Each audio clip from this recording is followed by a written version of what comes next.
langgam at ang tipaklong. Isang umagang maganda, ang sikat ng araw, may isang tipaklong na masayang naglalaro. Patalon-talon siya sa damuhan. Di nagtagal, dumaan ang isang langgam na karga-karga ang butil ng bigas. Kaibigang langgam, bakit gawa ka ng gawa? Tignan mo ako, masayang naglalaro.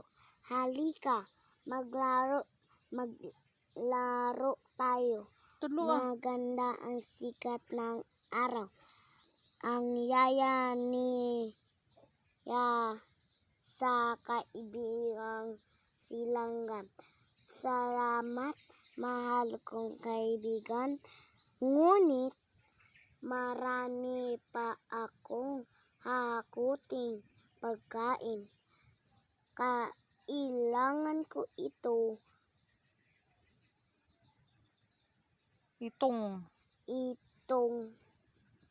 gawin upang kapag dumating ang tag-ulan ay may sapat akong kakainin. Nang sa gayon, hindi ako gugutumin. Matagal pa iyon. Tingnan mo't napakaganda ng sikat ng araw. Kay sarap sumayaw say. Halika na pamimilit ng tipaklong. Iyon na nga.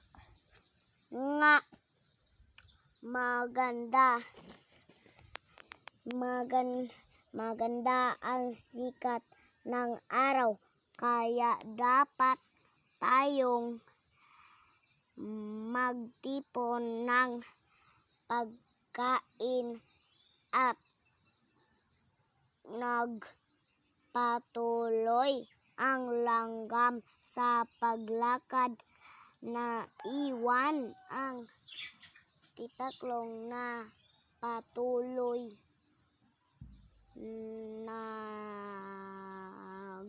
na naglalaro sa damuhan.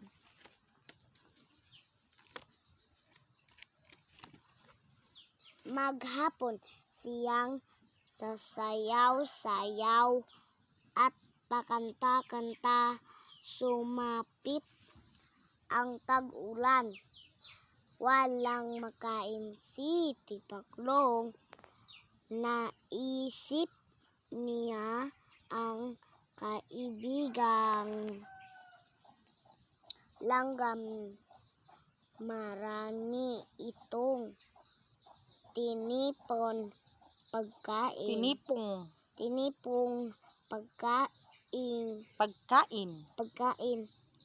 isang gabi habang naghahapunan ang langgam. Nakarinig siya ng maraming katok sa pintuan. Binuksan niya ang pinto.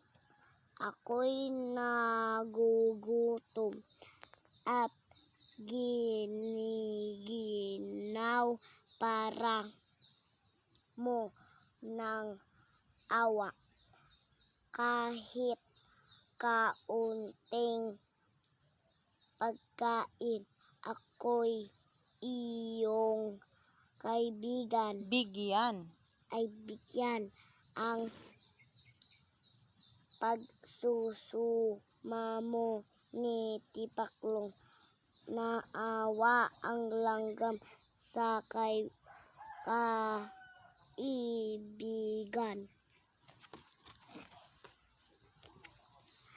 pinatuloy niya ito.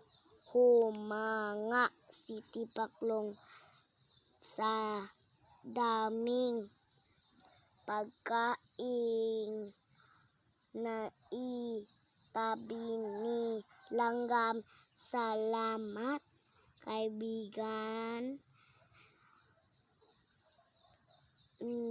Ngayon ay alam ko na ang sinasabi mo na habang maganda ang panahon ay dapat